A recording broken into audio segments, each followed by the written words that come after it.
तो नमस्कार, प्रणाम, सत श्री अकाल, आदाब। आप सभी लोगों का हमारे यूट्यूब चैनल कौशल किशोर 1090 पर बहुत बहुत स्वागत है। उम्मीद करते हैं आपकी फैमिली बहुत ही स्वस्थ, मस्त और तंदुरुस्त होगी। आप अपना और अपनी फैमिली का बहुत अच्छी तरह से ख्याल रख रहे होंगे। घटना चक्र के माध्यम से समझते हैं कि 4 मार्च को जो घटना हुई, जिसमें सौरभ राजपूत को मारा गया, उसके 15 टुकड़े करके उसकी पत्नी ने और उसके बॉयफ्रेंड साहिल ने जिस तरह से ड्राम के अंदर चिनवा दिया, जिस तरह से उसके मरने के बाद में उन लोगों ने शिमला मनाली घूमा, उसके बाद उनका सच साबित हुआ और जब सच सामने आया तो वो सब पकड़े गए। पकड़े जाने के बाद में जिस तरह से उन लोगों ने जेल में एक डिमांड रखी कि मुझे अब भी साहिल के साथ रहना है, मुस्कान ने जिस तरह से साहिल के साथ रहने की जो इच्छा जताई, जेल के अंदर जो नशा करने के पदार्थ थे, उन नशीले पदार्थों की जो मांग रखी, वो बहुत ही दयनीय स्थिति की बात है कि जिस तरह से पति का मर्डर इस तरह से किया गया। कई सवाल खड़े होते हैं। फिर एक फेक न्यूज़ चली या किसी ने गलत अफवाह फैलाई कि जो मुस्कान की माँ है वो सौतेली माँ है, इसलिए उसने मुस्कान के साथ इस तरह से बदतमीजी की। या ये समझ लीजिए कि अगर मुस्कान की जो माँ है, अगर वो अपनी बेटी के खिलाफ़ गई है तो इसलिए गई है क्योंकि वो सौतेली माँ है। जबकि धीरे धीरे इन सब चीज़ों का खुलासा हुआ तो पता लगा कि मामला कुछ और है। उसकी जो माँ है वो सगी है, सौतेली नहीं है। दरअसल उसकी जो माँ है वो सगी है, सौतेली नहीं है। और वो जो लड़की है जिसका नाम मुस्कान है, वो अपनी मौसी के पास ही पली बढ़ी है, इसलिए उसको ज़्यादातर लोगों ने उस रिश्ते को गलत अंदाज़ा और उसकी माँ को जो कहा वो सौतेली कहा, ये गलत था। सौतेली नहीं है, सगी माँ है।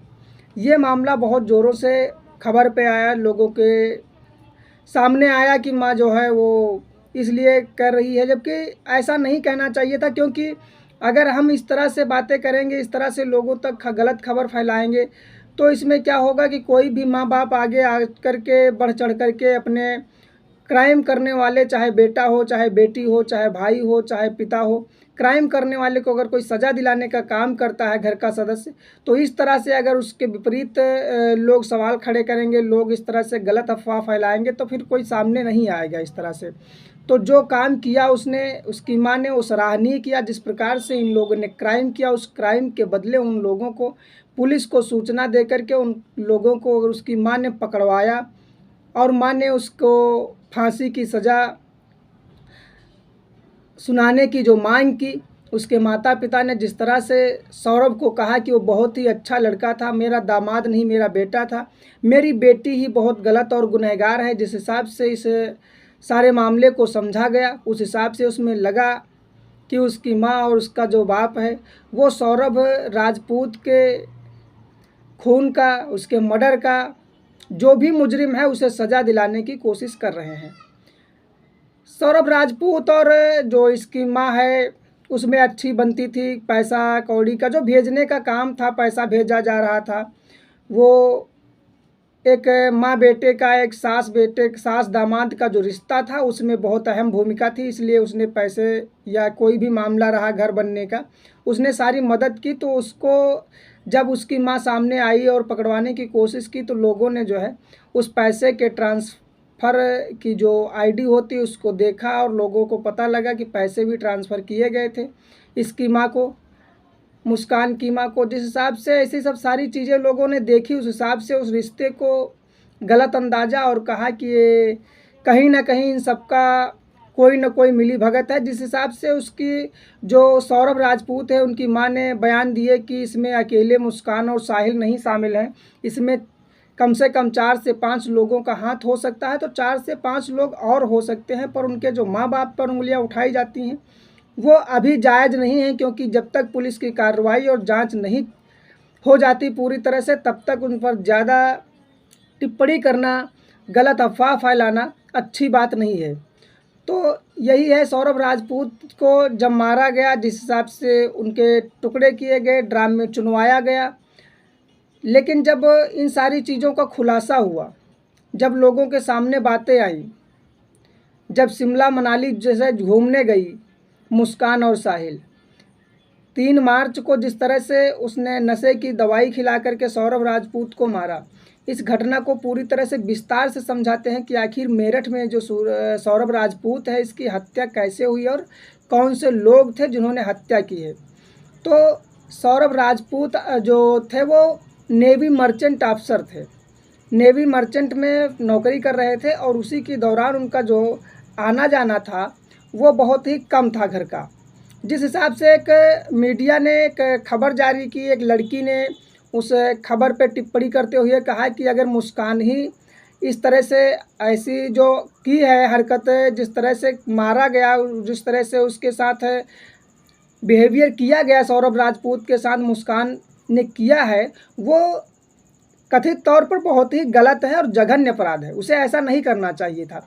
लेकिन उसने आरोप लगाते हुए कहा कि सौरभ राजपूत भी कहीं ना कहीं गलत है। इसकी कार्रवाई और इसकी जो जांच है वो चल रही है, क्योंकि एक पत्नी को छोड़ करके जिस तरह से साहिल ने और मुस्कान ने रिश्ते बढ़ाए थे, रिश्ते आपस में बनाए थे, उसके पीछे बस एक कारण बताया जा रहा है। उस लड़की ने जिस तरह से कारण बताया मीडिया के न्यूज़ चैनल ने कि जो लड़की है मुस्कान, उसे 9 साल, शादी के 9 साल तक उसे जो है देखने नहीं आए और उससे मिलने नहीं आए। सौरभ राजपूत ने उससे कोई भी आने जाने का और जो भी रहा हो उससे कोई संबंध नहीं रखा, इसलिए उसने अपने नज़दीकी जो बॉयफ्रेंड था, जो साहिल था, उसके साथ उसके रिश्ते गहरे हो गए और रिश्ते बढ़ गए। जब रिश्ते उसके बढ़ गए तब सौरभ राजपूत को पता चला कि मेरे ना होती में और मैंने अच्छी तरह से ध्यान नहीं रखा, जिसकी वजह से मेरी पत्नी मुस्कान ने साहिल के साथ रिश्ते बना लिए हैं।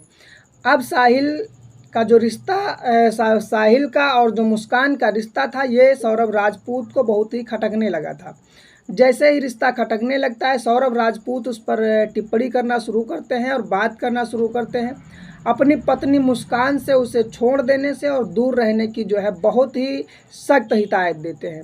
लेकिन जो साहिल के और मुस्कान के जो रिश्ते थे वो अब बहुत ही गंभीर हो चुके थे। वो एक दूसरे को छोड़ करके नहीं जीना चाह रहे थे, क्योंकि जिस तरह से सौरभ राजपूत ने दूर रह करके अपने रिश्तों को कमज़ोर किया था, एक पत्नी को काफ़ी समय के लिए अपने आप से दूर किया था, उस मुश्किल समय में जिस तरह से उसने साहिल ने उसका हाथ थामा और उसके साथ रहा और एक दूसरे का बेहतर तरीके से ख्याल रखे हैं, उस तरह से अगर समझा जाए तो कहीं ना कहीं सौरभ राजपूत ने जो सौरभ राजपूत के साथ जो हुआ वो बहुत ही गलत है।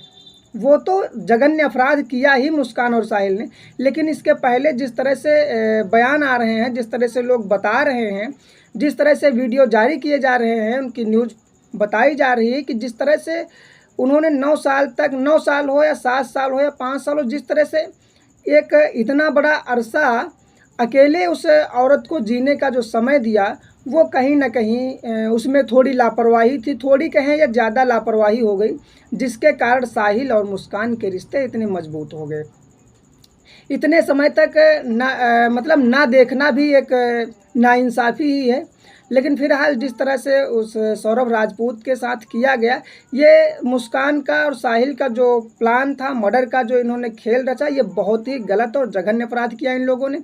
इसकी तो खैर उनको सज़ा मिल गई है, उनको जेल भेज दिया गया है, कोर्ट से कार्रवाई चल रही है। कानूनी कार्रवाई होने के बाद कानून डिसाइड करेगा कि उनको कौन सी और किस प्रकार से सज़ा मिलनी चाहिए।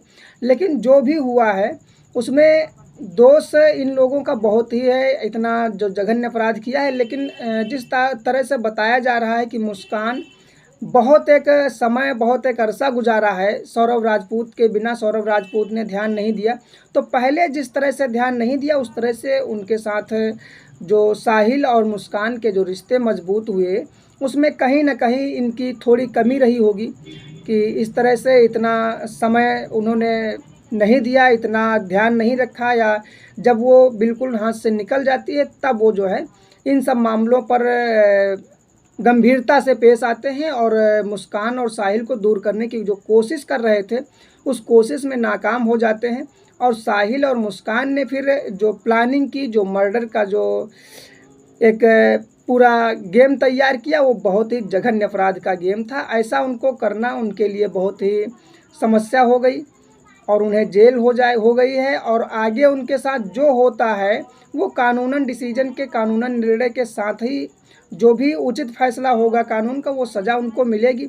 लेकिन जिस तरह से पूरे आरोप मुस्कान और साहिल पर लगाए जा रहे हैं वो बिल्कुल सही है। इतने जघन्य अपराध, इस तरह से जिस तरह से उनका मर्डर किया गया, 4 तारीख को मार करके ड्रम में उनको दफनाया गया, सीमेंट का लेप लगाया गया और फिर मज़े से शिमला मनाली घूमने लगे। तो इस प्रकार से जो हत्या की, जिसे इस प्रकार से जो भी गंभीरता से इस मर्डर की प्लानिंग की गई, वो इनके लिए बहुत ही खतरनाक साबित हुई। और ऐसे लोगों के लिए जो भी कानून अच्छा निर्णय ले, जो भी कोर्ट उनके खिलाफ जितनी भयंकर कानूनी कार्रवाई कर पाए, संवैधानिक तौर पर जो भी सज़ा का प्रावधान बनता है उन्हें सज़ा दी जाएगी। लेकिन जिस प्रकार से सौरभ राजपूत ने ये किया और जिस प्रकार से सौरभ राजपूत पर आरोप लगाया जा रहा है कि जो 9 साल तक पत्नी को अपने आप से इतना दूर रखे कि उससे कोई रिश्ता नहीं रहा, कोई मतलब नहीं रहा, तो इस प्रकार से कहीं ना कहीं उनकी भी थोड़ी कमी थी। तो इस प्रकार की जो घटनाएं हैं वो बहुत ही ज़्यादा तौर पर आती हैं। एक अभी भी नई घटना हुई कि बोरे में भर करके एक पति को मार करके बोरे में भर करके फेंक दिया गया। तमाम घटनाएं होती रहती हैं। तो इन सब घटनाओं पे मैं आप लोगों को वीडियो बना करके जो कथित तौर पर पूरी तरह से समझाने की कोशिश करता हूं, उसमें मेरा कोई भी ऐसा मामला नहीं आपको किसी प्रकार से हैरान और परेशान किया जाए। बस जागरूकता के लिए मैं ऐसे वीडियो बना करके आप लोगों के लिए पूरी कहानी को, पूरी घटना को समझाता हूं। अगर हमारी घटना, हमारी कहानी अच्छी लगी हो तो हमारे वीडियो को लाइक कर सकते हैं, चैनल को सब्सक्राइब कर लेंगे और कमेंट के माध्यम से अपनी राय भेज सकते हैं। मिलते हैं कल रात 8 बजे एक और सच्ची घटना के साथ। तब तक के लिए आप लोगों को बहुत बहुत नमस्कार, धन्यवाद, जय हिंद।